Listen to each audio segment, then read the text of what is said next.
बिस्मिल्लाहिर्रहमानिर्रहीम। अस्सलाम वालेकुम नाज़रीन कराम, मैं हूं मखदूम शहाबुद्दीन और आप देख रहे हैं मेरा फेसबुक और यूट्यूब चैनल। उम्मीद करता हूं आप सब लोग बखैर वाफ़ियत होंगे और जहां भी होंगे अपने अहले खाना समेत खुश भी होंगे और महफूज भी। नाज़रीन कराम, इमरान खान अपनी आई पर आ चुका है और यूं लग रहा है क्योंकि गुज़श्ता 3-4 हफ्ते से इमरान खान जो इंतहाई मस्बत बयानात दे रहे थे और ऐसे बयानात जो कि टेंशन्स को ईज़ करने में और टेंशन्स कम करने में मुआविन साबित हो सकते थे, लेकिन अब इमरान खान के सब्र का पैमाना लबरेज हो चुका है और खान साहब ने एक बहुत बड़ा बयान दिया है। और खान साहब ने कहा है कि मैं साबित करूंगा कि कौन सा फौजी अफसर हमारे ऊपर जुल्म में मुलव्वस है। ये एक बहुत बड़ी स्टेटमेंट भी है और इस स्टेटमेंट के साथ साथ नाज़रीन कराम कुछ और बड़ी पॉलिटिकल हैपनिंग्स भी हैं।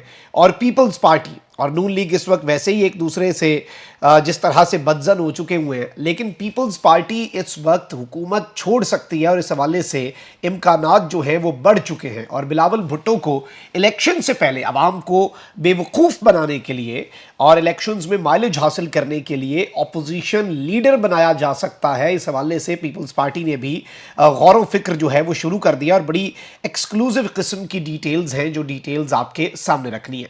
सबसे पहले नाज़रीन करम, आपको पता है कि इस वक्त सर पीटने का वक्त जो है वो नून लीग और पीपल्स पार्टी का है। और एक जानिब तो ये सब कुछ हो रहा है और वहीं दूसरी जानिब कुछ और चीज़ें भी हो रही हैं। और इस्तेहकाम पाकिस्तान पार्टी का क़याम ही इन लोगों के लिए दर्द सर बना हुआ है और इन्हें लग रहा है कि जी इमरान खान और एस्टैब्लिशमेंट की लड़ाई के अंदर हमने तो वाहिद ऑप्शन बचना था, हमने तो इस तरह से ही इक़्तिदार में आना था, हमारे पास तो और कोई रास्ता नहीं था कि इमरान खान और एस्टैब्लिशमेंट की आपस में लड़ाई हो जाए और एस्टैब्लिशमेंट के पास हमारे अलावा और कोई ऑप्शन ही ना बचे। ये पॉइंट ऑफ नो रिटर्न पे जाएं, एस्टैब्लिशमेंट के पास हम वाहिद ऑप्शन होंगे, फिर वाह होगी जी और पता नहीं क्या कुछ हो जाएगा।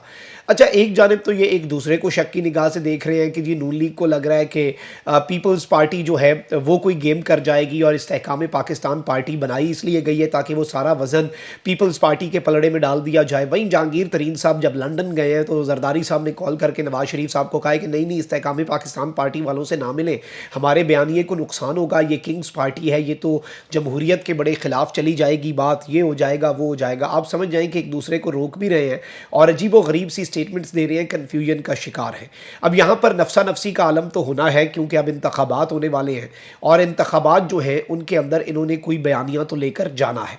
अब हबीब अकरम साहब सीनियर साफ़ी हैं, हमारे बड़े हैं, हमारे सीनियर हैं, उन्होंने एक दावा किया है और उन्होंने कहा है कि बिलावल भुट्टो जरदारी साहब जो हैं उन्होंने अपने करीबी शख्स के साथ ये बात कही है उसे और उससे ये बात की है कि जी हम हुकूमत छोड़ने पर इस वक्त गौर कर रहे हैं। और देखें ना, छोटे छोटे मसले जो हैं वो खुलकर सामने आ रहे हैं और चीज़ें भी सामने आती जा रही हैं। मैंने आपको बजट वाले दिन भी बता दिया था कि खबर लीक हुई थी कि जी वफाकी हुकूमत जो है वो 30% सरकारी मुलाजमीन जो है उनकी तनख्वाह बढ़ाना चाहती है, जबकि पीपल्स पार्टी के जो वज़रा हैं उनका नहीं 50% बढ़ाएं वरना हम ये बजट पास ही नहीं करेंगे। फिर जी बड़ा रोला डला और फिर 35%, यानी पीपल्स पार्टी ने आके सरकारी मुलाजमीन के हुकूक की जंग लड़ी। ज़रा बयानियाँ देखें ना कि ये खबर लीक क्यों करवाई गई। हुआ नहीं हुआ वो एक अलग बात है, हुआ भी तो ये खबर बाहर आई क्यों, ये पीपल्स पार्टी की इमेज बिल्डिंग के लिए आई।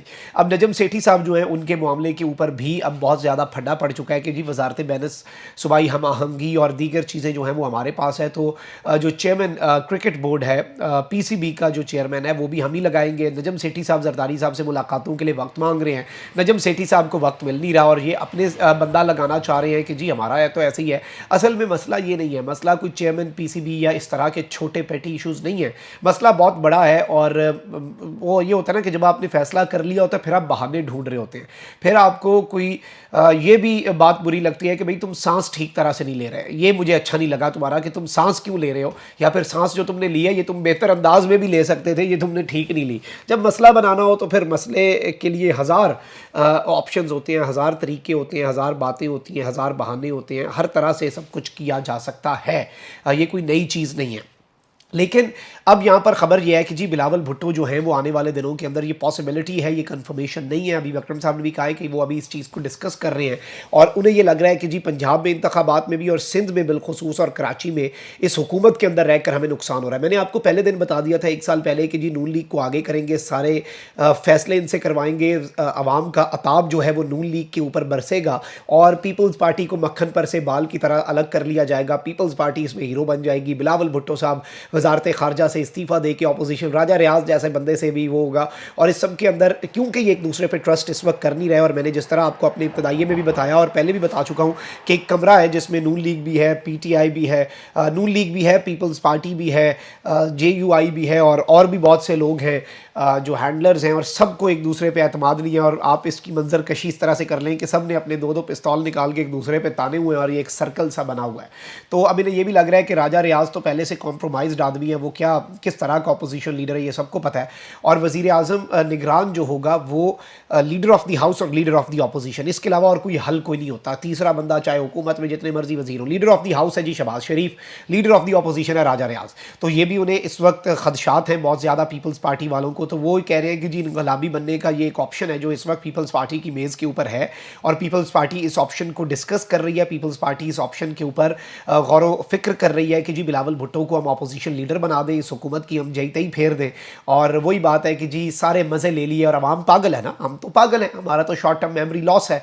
हमें ऊपर से हुक्म आएगा ताकतवरों का कि जी भूल जाओ सब कुछ जो पीपल्स पार्टी इस हुकूमत का हिस्सा रही, हम 23 करोड़ अवाम आंखें बंद करके भूल जाएंगे। इतना आसान है ना भूलना, ये इतना आसान भूलना होता तो फिर इमरान खान को ही सब भूल चुके होते। ये 90 की दिहाई तो है नहीं, सोशल मीडिया का दौर है और इनके सारे बयान जो है वो सामने लाए जाएंगे। लेकिन अगर ये इस तरह के एडवेंचर करते हैं, मैं ज़ाती तौर पर समझता हूँ ये अवाम और ज़्यादा गुस्सा ना कर जाए कि भाई हमें पागल बना रहे हो, एक तो हमारे ऊपर जुल्म करते हो, एक तो हमारे ऊपर महंगाई का तूफान तोड़ते हो, एक तो हमारी मैशत का बेड़ा गर्क करते हो, अपने केसेस माफ़ करवाते हो, अपने लिए NRO लेते हो, उसके बाद हमें पागल भी बना रहे हो, हमें बुद्धू भी समझ रहे हो, हमें बेवकूफ़ भी समझ रहे हो, हमें अहमक भी समझ रहे हो। तो मैं समझता हूँ ये अवाम के जज्बात के साथ खिलवाड़ होगा अगर ये इस तरह से पीपल्स पार्टी ये स्टंट पुल करती है, जो कि ये सोच रहे हैं कि ये करेंगे।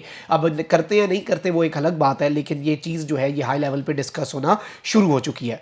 अच्छा भाई, दूसरी जानिब कुछ और चीज़ें भी हैं। आप देखें कि मुस्लिम लीग नून के सदर और वज़ीर आज़म शहबाज शरीफ ने खैबर पख्तूनख्वा की जो सूबाई क़यादत है जो PMLN की, उन्हें हुकूमती इत्तेहाद के खिलाफ बयानबाजी से रोक दिया है। और शहबाज शरीफ की ज़ेर क़यादत एक इजलास हुआ जिसमें मुस्लिम लीग नून के सूबाई सदर अमीर मकाम, वफाकी वज़ीर मुर्तज़ा जावेद अब्बासी और दीगर रहनुमा शरीक हुए। और क्योंकि ये बहुत ज़्यादा बयानात दे रहे हैं और हुकूमत जो है उससे मुतल्लिक भी और सूबाई हुकूमत से मुतल्लिक भी अपने तहफ़्फ़ुज़ात से वज़ीर आज़म को ये आगाह कर रहे हैं, और ये हुक्मरान इत्तेहाद के ख़िलाफ़ जो स्टेटमेंट्स हैं वो भी दे रहे हैं।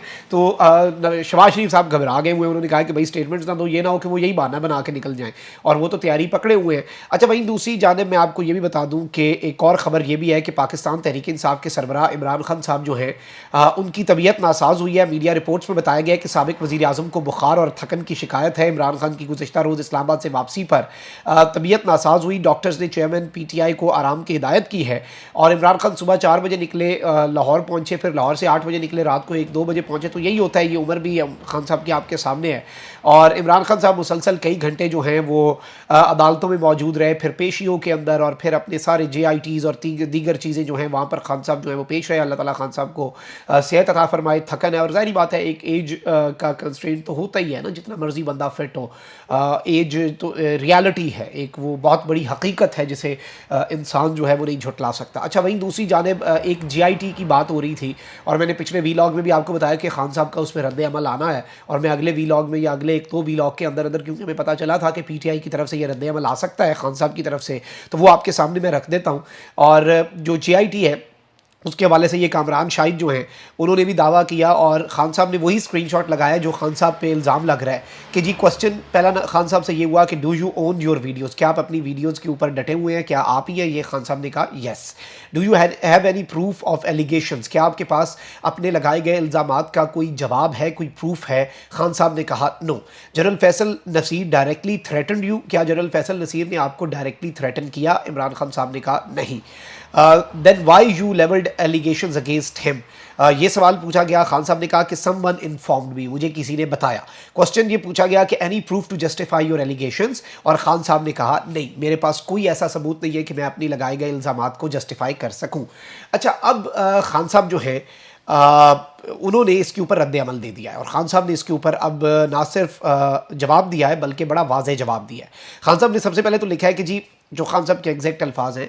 सबसे पहले तो मैं जो कुछ वीडियोस में मैंने कहा मैं उस सब की तस्दीक करता हूं कि मैंने ही कहा और मैंने ही जो जनरल साहब हैं उनके ऊपर इल्ज़ामात लगाए और मैंने ही कहा कि वो मेरे कत्ल के अंदर मुलविस है। खान साहब 3 लोगों पे एफआईआर वज़ीराबाद वाक़े के बाद दर्ज करवाना चाहते थे, शहबाज शरीफ, राणा सनाउल्लाह और एक मेजर जनरल जो हैं, जो डीजीसी हैं पाकिस्तान की जो प्रीमियम इंटेलिजेंस एजेंसी है आईएसआई, उसमें।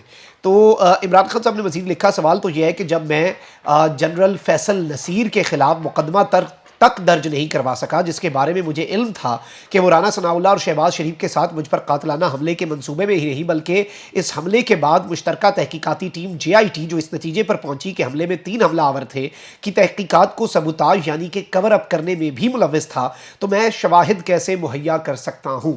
खान साहब ने कहा कि मेरी FIR तो दर्ज करो ना, जब FIR दर्ज होगी तो मैं शवाहिद जमा करवाऊँगा। और खान साहब ने एक और एलिगेशन भी लगाई है। खान साहब ने कहा कि वो मुझ पर कातलाना हमले के मंसूबे में शहबाज शरीफ, राना सनाउल्लाह और ये मेजर जनरल नहीं बल्कि उसके बाद जो एक JIT बनी और जिस JIT ने ये नतीजा अखज़ किया कि 3 लोग इमरान खान के ऊपर अटैक कर रहे थे, एक नहीं था, तो उसकी तहकीकात को सैबोटाज करने की और उस पर कवर अप करने की कोशिशों के अंदर भी ये साहब जो है ये मुलविस थे। ताहम अगर कभी मामले की आज़ादाना तहकीकात की गई तो मैं साबित करूँगा कि ये शख्स हमारे शहरियों के ख़िलाफ़ बदतरीन जराइम में मुलविस रहा है। खान साहब ने कहा कि अगर तहकीकात होती हैं और आज़ादाना तहकीकात होती हैं, जिन तहकीकात के ऊपर मुझे ट्रस्ट है, तो मैं बताऊंगा कि ये शख्स यानी खान साहब ने आज एक स्टेप आगे बढ़ के कहा है कि हमारे शहरियों पर बदतरीन जुल्म जो है वो भी यही शख्स कर रहा है। यानी कि ये एक इंडिविजुअल जो है ये सिर्फ मुझ पर कातलाना हमले और मेरी JIT की तहकीकात जो है, आई एम कोटिंग खान साहब ने ये बात कही है कि सिर्फ उनमें मुलविस नहीं है बल्कि ये शख्स जो है ये हमारे लोगों के ऊपर बदतरीन जुल्म जो है उस जुल्म के अंदर भी मुलविस है।